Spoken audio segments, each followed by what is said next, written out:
Hello, welcome to another episode of Bville Live. Today we're going to make a delicious apple pie. This is a super easy recipe and it's great for the holidays. It's also nice to bring as a hostess gift, which is what I'm going to do. First, get yourself an assortment of apples. In Bville area in upstate New York, we have wonderful apple orchards up here, and I was fortunate enough to have quite a few in my fridge. So we're going to take an assortment of apples. I have Golden Delicious, Rome, Macintosh, all kinds of apples. When you mix them together, you get the best of both worlds. The other thing that you're going to need is a decent core. This was actually a birthday present from my son's fiance. I told her I wanted a decent core so when I make apple pie, I didn't have to sit there and slice it. You don't need a core, but it makes things easier. You'll need a knife and a cutting board and a bowl to slice your apples in. So let's get slicing. So let me show you some basic tips as far as cutting up your apples. So if you're going to use an apple core for it, it's pretty simple. You place your apple on your cutting board. Put this down for you so you can see. And then you place your core, if it's this type of core, into the apple and rotate around. So this is a really nice core. I like this one already. And you go all the way down. And then you just pull it out, and there's your core. And then you're ready to slice. When I make apple pie, I slice my apples and leave the skins on. It adds more fiber, which is better for you. And I've always made my pies like this. So you're going to slice your apples thin. The most important thing is to keep them about the same size. So they're going to be about 1/4 of an inch a piece. So you're going to go ahead and slice those up and put them in a bowl. Okay, just like this. And then we're going to add some cinnamon and sugar to it. Not a whole lot.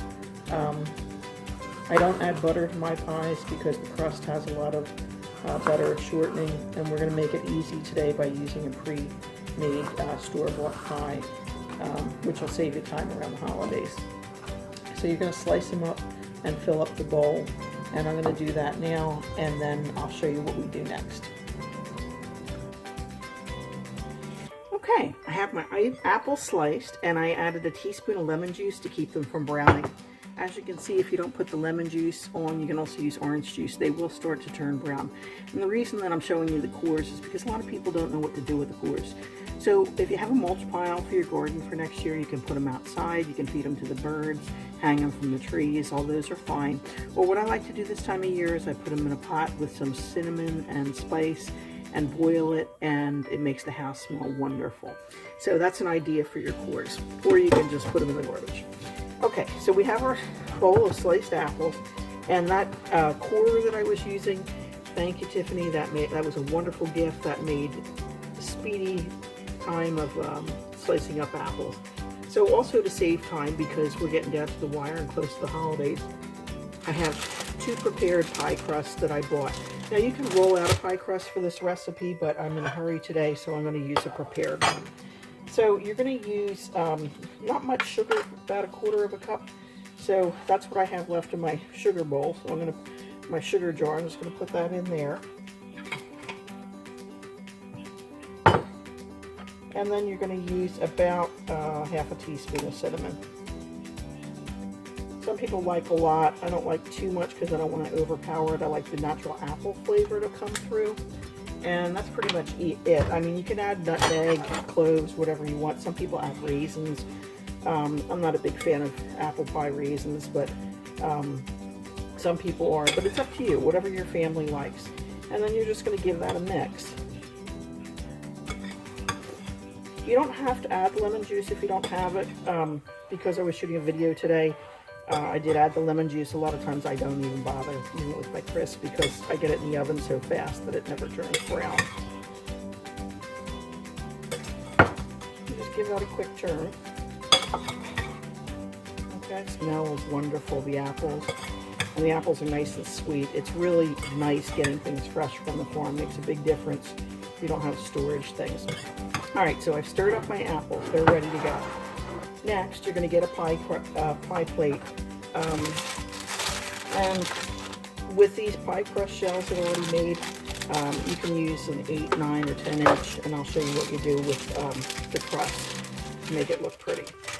So you bring these to room temperature first, okay? And they're a little tricky to get peeling, but they're, you know, they're pretty easy.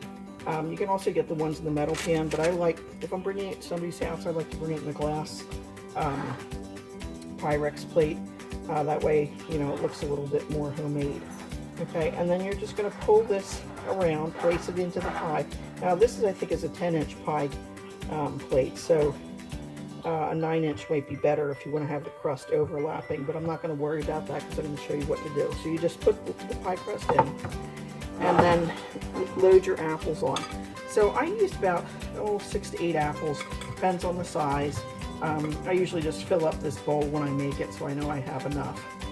And I'm just going to pile those apples in.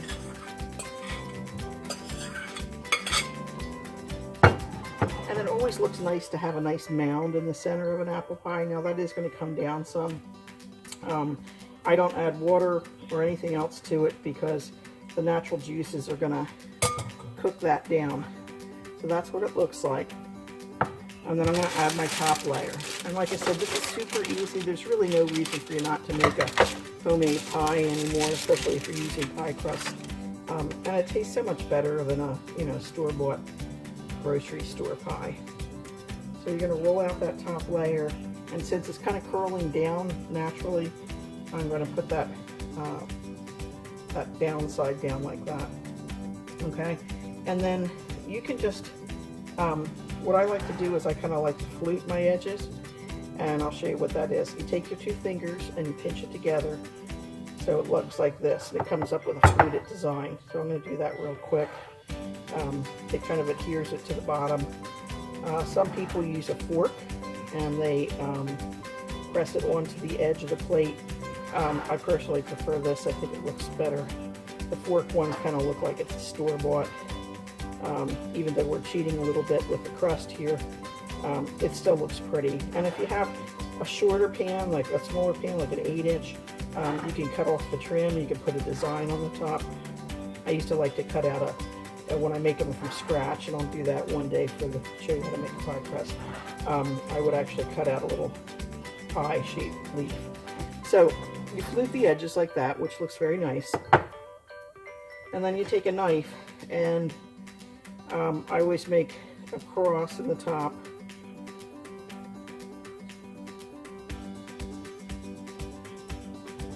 Like that.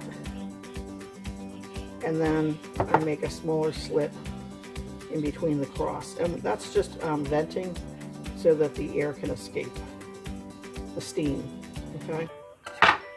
And that's what the top's gonna look like, just like that. I'm gonna put that on a cookie sheet. I'm going to set my oven for 425, and I'm going to put it in for about 30 minutes. Now, because I'm starting the heat at 425, which was the recommendation on the pie crust box, I think it's a little bit high and I don't want my crust to burn. So I'm going to initially set it for 15 minutes, and if it looks like the crust is getting pretty brown, I'm going to turn that temperature down to maybe 375. And I'll let you know as it progresses. So for the first 15 minutes, 425. Put it on a cookie sheet so that it doesn't drip if it overflows. It shouldn't because of the liquid. There isn't much in there except for the lemon juice. The other thing is, if you use canned fillings, they tend to have a lot of corn syrup in it. They burn. Not a big fan of that. It's so much easier to just slice up some fresh fruit, and it's so much healthier, and it's a whole lot less sugar. You can control your sugar in there. Some people add salt to it. I don't add the salt. I don't add the extra butter. You don't need the calories. You have plenty of fat already in the crust. So I'll show you in 15 minutes what it looks like, and then we'll decide what to do with our temperature. So we'll be right back.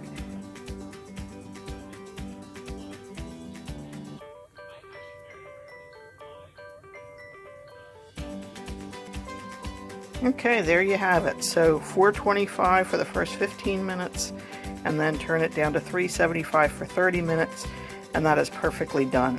I did sprinkle a little bit of sugar on it at the last minute. You can do that before you bake it, but it looks nice. It kind of gives it a little sparkly appearance. And I'm going to let that sit out overnight, maybe cover it with a little wax paper. That's the secret to keeping it crisp.